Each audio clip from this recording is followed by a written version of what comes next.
दोस्तों नमस्कार। Electrical and more channel में मैं संदीप चौहान आपका फिर से स्वागत करता हूं। दोस्तों आज के वीडियो में मैं आपको पावर सेवर के बारे में बताने वाला हूं। जैसा कि दोस्तों पावर सेवर जो होता है वह हमारी इलेक्ट्रिसिटी को किस तरीके से बचाता है और कितनी बिजली को बचाता है वो हम इस वीडियो के अंदर जानेंगे। जैसा कि यहाँ पर आप देख सकते हैं मैंने सुपर मैक्स ब्रांड के 2 पावर सेवर मंगाए हैं और इन्हें मैंने अमेजोन से 383 रुपीज़ के अंदर मंगाया है। अब जैसा कि आप देख सकते हैं इसके अंदर एक मैनुअल भी दिया हुआ है। इस मैनुअल के अंदर इस पावर सेवर की सारी टर्म कंडीशन दी हुई है। जैसा कि यहाँ पर आप देख सकते हैं इसमें लिखा है 40% सेविंग, यानी इसके द्वारा आप बिजली की 40% तक सेविंग कर सकते हैं। इसका मतलब है कि यदि आपका बिल 1000 रुपये आता है तो आप इसको लगाने के बाद आपका बिल 400 रुपये कम हो जाएगा और आपको 600 रुपये ही इलेक्ट्रिसिटी बोर्ड को पे करने होंगे। अब इस मैनुअल के पीछे आप देख सकते हैं यहाँ पर बताया गया है कि आपको पावर सेवर कहाँ पर लगाना है। जैसा कि हमारे घरों में पावर सप्लाई एनर्जी मीटर से होती हुई एमसीबी पर आती है और एमसीबी से वह स्विच बोर्ड पर जाती है, तो आप पावर सेवर को स्विच बोर्ड और एक्सटेंशन बोर्ड पर लगा सकते हैं जैसा कि यहाँ पर दिया गया है। अब इसके अंदर यहाँ पर पावर सेवर के फ़ायदे दिखाए हुए हैं। जैसा कि यहाँ पर 7-8 फ़ायदे इसके दिखाए हुए हैं। तो सबसे पहला है कि इसके द्वारा आप 40% इलेक्ट्रिसिटी की बचत कर सकते हैं। दूसरा है इसको लगाकर आप वोल्टेज को स्टेबलाइज़ कर सकते हैं। इसके द्वारा घर के अंदर जो ओवरहीटिंग होती है उसको भी कम किया जा सकता है और इसके साथ साथ यह पावर फैक्टर को भी इम्प्रूव करने के काम आता है। इसके अलावा इसके 3-4 फ़ायदे और यहाँ पर दिखाए हुए हैं जैसा कि आप देख सकते हैं। इस मैनुअल के अंदर आप देख सकते हैं यहाँ पर हमें कुछ इक्विपमेंट दिखाए हुए हैं जो हमारे घरों के अंदर होते हैं। जैसा कि हमारे घर के अंदर टीवी होता है, एसी होता है, फ्रिज होता है, कूलर होता है। तो इन सभी के अंदर पावर सेवर काम करेगा और बिजली की बचत करेगा।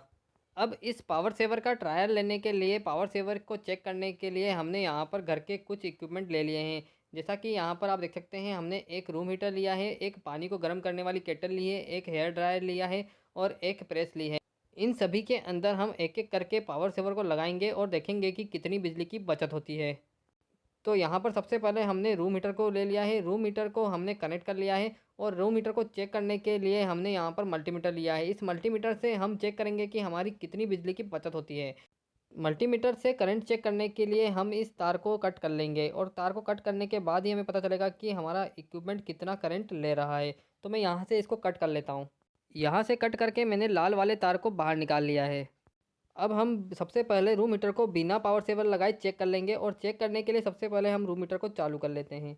जैसा कि आप देख सकते हैं यहाँ पर हमने रूम हीटर को चालू कर लिया है और अब हम इस मल्टीमीटर की सहायता से करंट चेक कर लेंगे।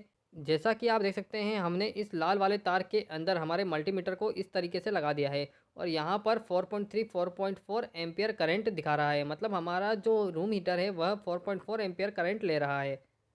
अब हम वोल्टेज चेक कर लेंगे। वोल्टेज चेक करने के लिए हमने यहाँ पर दोनों लीडों को इस तरीके से लगा लिया है और इस नोब को हम वोल्टेज पर कर लेंगे। अब हम वोल्टेज चेक कर लेते हैं कि हमारा सप्लाई वोल्टेज कितना चल रहा है। यहाँ पर आप देख सकते हैं हमारा सप्लाई वोल्ट 244 वोल्ट से लेकर 245 वोल्ट के बीच में चल रहा है। अब हम पावर सेवर को लगाएंगे और पावर सेवर को लगाकर फिर से वोल्टेज और करंट चेक करेंगे और उससे हमें पता चलेगा कि हमारा पावर सेवर कितनी बिजली की बचत कर रहा है। तो हमने पावर सेवर ले लिया है और पावर सेवर को हमने इस प्लग के अंदर इस प्रकार लगाया है।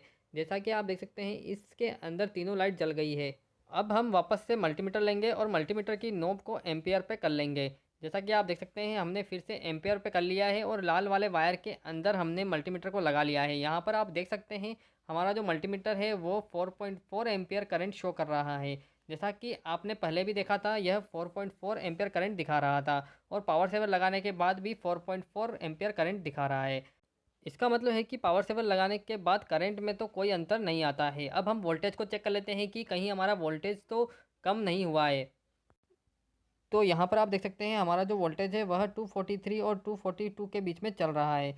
इसका मतलब है कि पावर सेवर लगाने के बाद वोल्टेज कुछ कम हुआ है। पहले जो वोल्टेज था वो आप देख सकते हैं यहाँ पर 244 245 वोल्ट के बीच में चल रहा था और अब जो वोल्टेज है वह कम हो गया है और कम होकर 242 और 243 के बीच में चल रहा है। मतलब 2 वोल्टेज का अंतर आया है। मतलब पावर सेवर लगाने के बाद हमें थोड़ा तो वोल्टेज कम हुआ है, मतलब थोड़ा सा हमारा पावर सेव होगा। अब पावर सेवर को चेक करने के लिए हमने यहाँ पर हेयर ड्रायर ले लिया है। सबसे पहले हम बिगर पावर सेवर लगाए पावर चेक कर लेंगे। तो यहाँ पर हमने मल्टीमीटर को एम्पियर पे कर लिया है। अब सबसे पहले हम एम्पियर चेक कर लेते हैं। एम्पियर चेक करने के लिए फिर से हम रेड वाले वायर के अंदर मल्टीमीटर को लगा देंगे। जैसा कि यहाँ पर आप देख सकते हैं 1.6 एम्पियर करंट दिखा रहा है। अब हम वापस से वोल्टेज चेक कर लेते हैं कि हमारा अभी वोल्टेज क्या चल रहा है। जैसा कि दोस्तों घरों के अंदर जो वोल्टेज आता है वह टाइम टू टाइम चेंज होता रहता है। तो अभी का जो वोल्टेज है वह 248 247 के बीच में चल रहा है। अब हम पावर सेवर को चालू कर लेंगे। पावर सेवर को चालू करने के बाद फिर से हम करंट चेक करेंगे और वोल्टेज चेक करेंगे। जैसा कि यहाँ पर आप देख सकते हैं, यहाँ पर 1.7 एम्पियर करंट दिखा रहा है।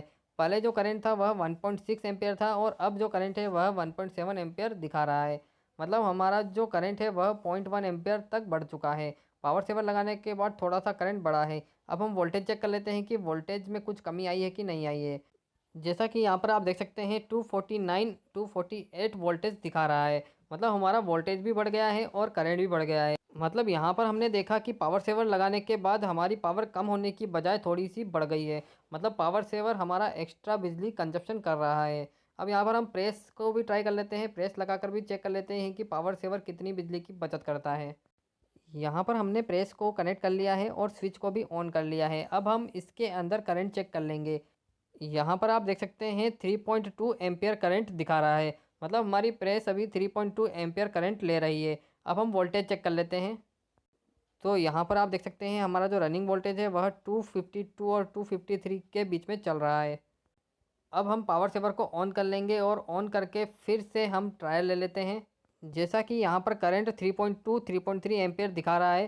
पहले जो करंट था वो भी 3.2 एम्पियर ही था और अभी भी 3.2 और 3.1 करंट दिखा रहा है। मतलब हमारे करंट में ज़्यादा कोई अंतर आया नहीं है, 0.1 एम्पियर का अंतर आया है। अब हम वोल्टेज भी चेक कर लेते हैं।